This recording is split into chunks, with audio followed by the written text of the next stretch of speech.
Hai semuanya, selamat datang di video pembelajaran tentang resolusi dan konflik agraria. Di Indonesia, konflik agraria ini merupakan masalah yang cukup sering terjadi. Mungkin beberapa dari kalian pernah mendengarnya di berita atau bahkan mengalaminya sendiri. Nah, pada video kali ini kita akan membahas sebuah kasus konflik agraria yang menarik nih, yaitu konflik agraria dalam pengelolaan tanah perkebunan pada PT HPA Indonesia dengan masyarakat Kecamatan Nanggung. So, stay tune ya. Kasus konflik antara PT HPA Indonesia atau Hepindo yang berada di Kecamatan Nanggung, Kabupaten Bogor, Jawa Barat dengan masyarakat sekitar, terutama masyarakat petani. Konflik terjadi karena keterbatasan jumlah lahan milik masyarakat, sementara kebutuhan masyarakat semakin meningkat, baik itu fungsi maupun manfaat lahan tersebut bagi masyarakat itu sendiri. Awal mula penyebab konflik agraria yang terjadi di Kecamatan Nanggung yang disebabkan oleh perbedaan kepentingan, pemahaman, peningkatan jumlah penduduk, pembatasan akses masyarakat lokal terhadap sumber daya, keterpurukan ekonomi juga karena perubahan iklim politik setelah reformasi dan krisis moneter.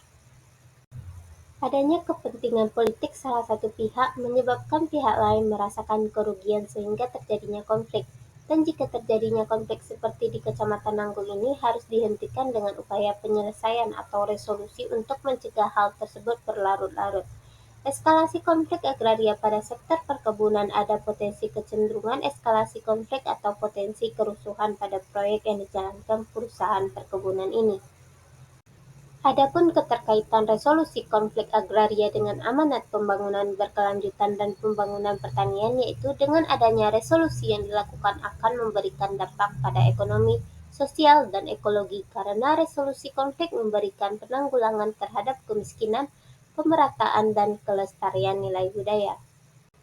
Nah, melihat dari peristiwa konflik yang terjadi di antara PT Hepindo dengan masyarakat Kecamatan Nanggung, maka teori yang sesuai untuk mengkaji fenomena tersebut dapat digunakan dengan dua teori mengenai penyebab konflik, yaitu teori hubungan masyarakat dan teori transformasi konflik.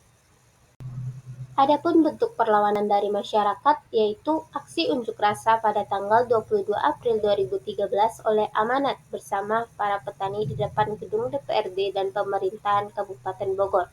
Penanganan berupa aliansi Amanat dengan melibatkan masyarakat, Pegarap, dan juga Komnas HAM. Untuk pencegahan resistensi konflik, yang pertama yaitu mediasi dan negosiasi. Memanggil pihak ketiga yang netral untuk mencari win-win solution pada kasus ini, mediasi dilakukan melalui LSM dan Komnas HAM. Yang kedua yaitu pemilihan hubungan, melakukan rekonsiliasi dan confidence building measure untuk membangun rasa percaya pada kasus ini. Pendampingan yang intensif dan akses yang dimiliki RMI kepada pihak lain telah banyak merubah sikap dan perilaku masyarakat dalam menghadapi konflik yang terjadi dengan PT Hepindo ini. Pencegahan resistensi konflik selanjutnya yaitu reformasi kebijakan, di mana memperbaiki kebijakan yang membuat adil kedua belah pihak. Yang selanjutnya penegakan hukum tanpa diskriminasi sehingga tidak menimbulkan konflik yang baru.